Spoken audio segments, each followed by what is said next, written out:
フィンランドの三大工場はオラビ城、トゥーク城、ハメ城。もうすでに2つは動画を出したので、今回のハメ城は最後の1つ。お城が建てられた正確な時期はよくわからないらしいけど、対ノボゴロド公国の防衛のために建てられた。でもその目的は重要じゃなくなった後、宮殿や刑務所として使われるようになった。当時のフィンランドはスウェーデン王国の一部であり、ハメ城は13世紀後半に他の古城と同じようにスウェーデンによって建設されました。この城はフィンランドの内陸部を支配する拠点として、ハメ地方の住民やノブゴロド公国に対する防衛を目的としていました。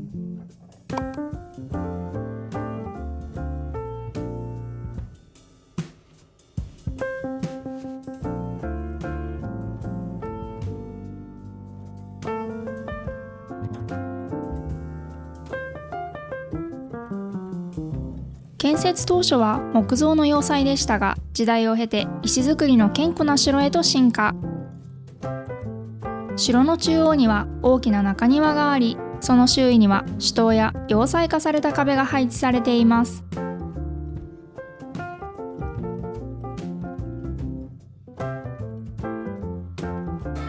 途中で甲冑を見つけたのでマークさんが試着。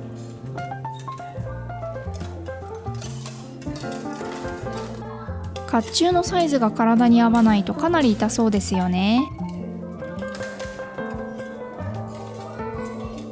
ハメ城に迷い込んできたドイツ人騎士って感じですね。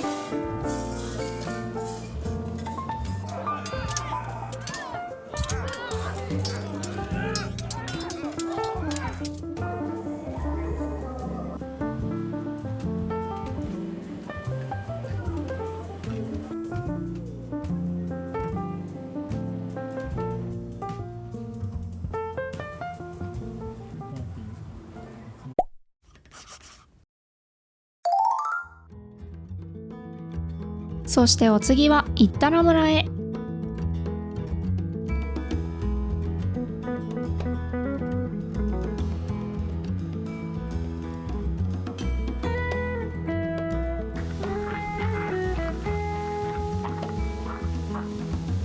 工場はお店から少し歩いたところにあります。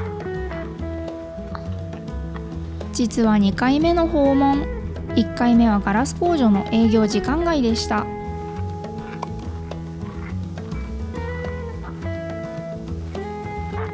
ですが、なんと残念ながら職人さんたちも夏休み。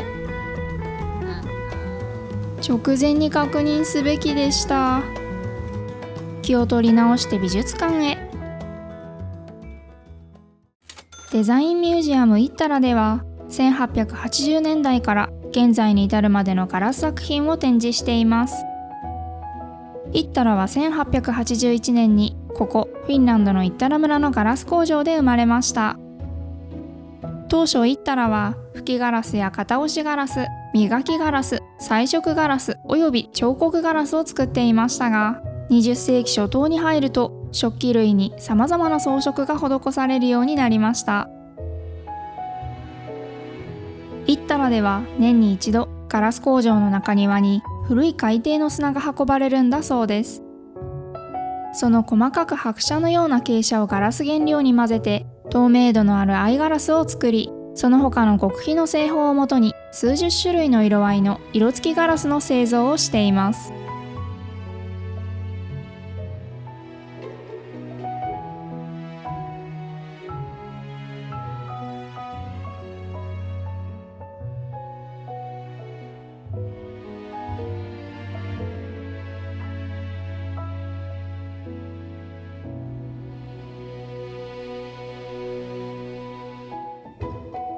熟練した吹きガラス職人の手により、厚いガラスの塊はイッタラ独自の日常使い製品やアート作品へと変わります。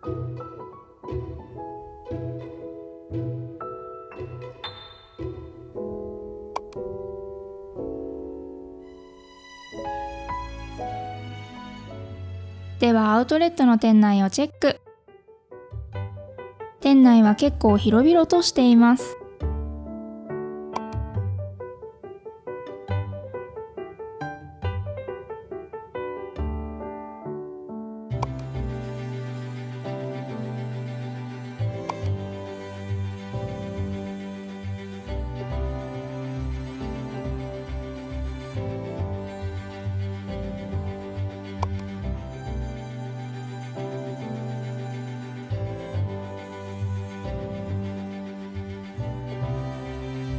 どれも可愛すぎますね。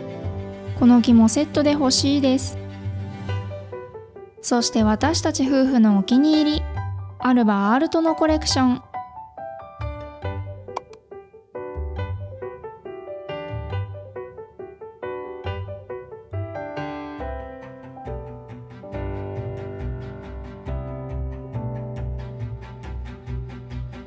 そしてムーミンアラビアの製品もたくさん。素敵なアラビアのアイテムとムーミンだなんて完璧な組み合わせですよね。特にこのコップが私的にツボ。子供がいたら絶対買ってたと思うんですけどね。マークに絶対買わないと言われたのでしぶしぶ諦めました。アウトレットの商品自体は大体が定価の商品で、店内の5分の1くらいがセールや特別価格といった感じでした。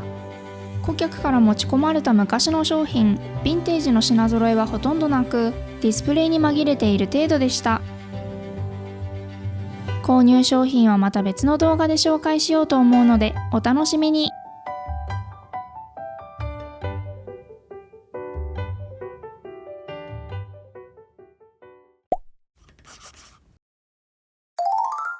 ここからは別の日に行ったタンペレ。ムーミン美術館はこの建物の中に入っていますが、動画は NG でした。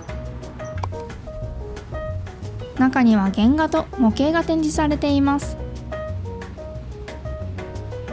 ここから夫婦喧嘩旅の始まり。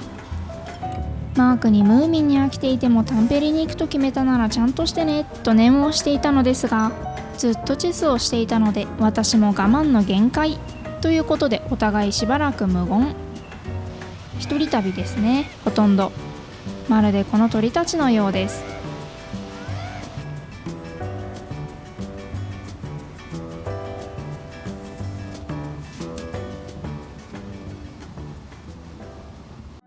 タンペレ大聖堂は1902年から1907年にかけて建設されました。この大聖堂はフィンランドのナショナルロマンティシズム建築の代表例です。19世紀末から20世紀初頭にかけてフィンランドはロシア帝国の支配下にありましたが、民族意識が高まっていた時期でもありました。この時期、多くのフィンランドの建築物や文化がフィンランド独自のアイデンティティを強調するものとして作られました。特に教会の内部はシンプルながらも美しい装飾が施されており、フィンランドの自然や宗教的なテーマを象徴する独特の装飾が見られます。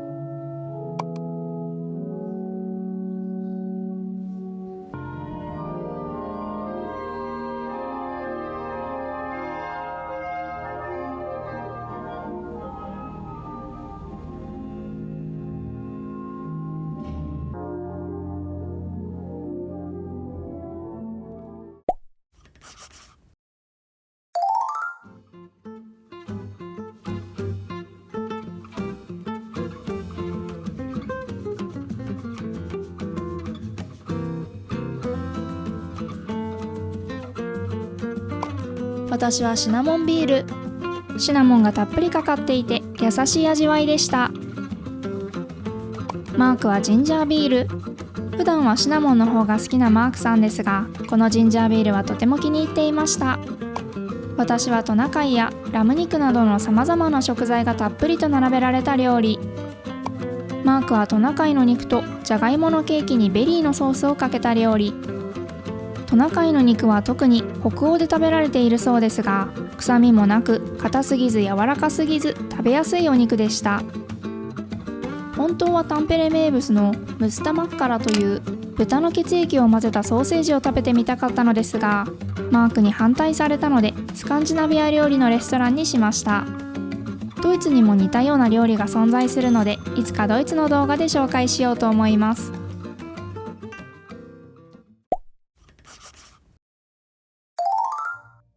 ここは1901年に開業したタンペレのマーケットホール。フィンランドの伝統料理カレリアンピーラッカ、トナカイの肉と米の入ったものを購入しました。味はパイというよりも薄くて柔らかいライ麦パンといった感じでした。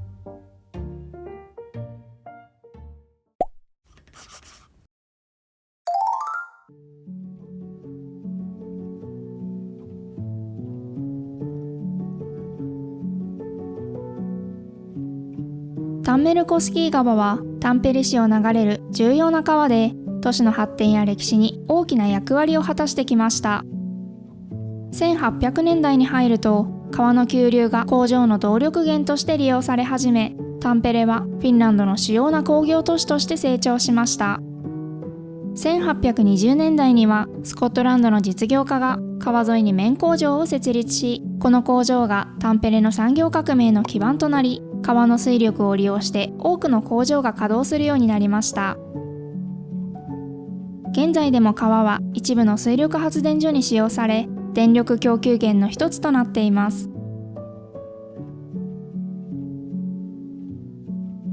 ここから車で次の目的地へ移動。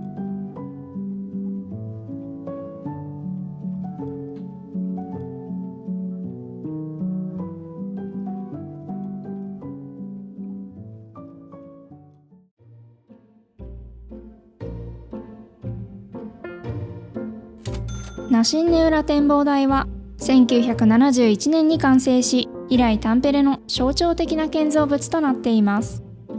展望台は特にナシ湖とピュハ湖を一望できる絶景スポットとして知られています。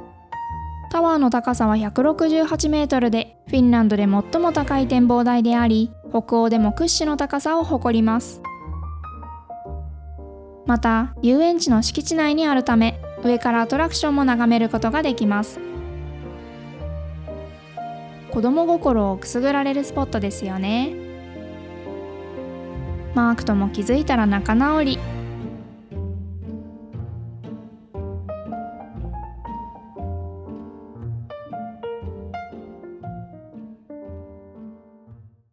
さて、ハーメリンナ・イッタラ村タンペレの旅はここまで。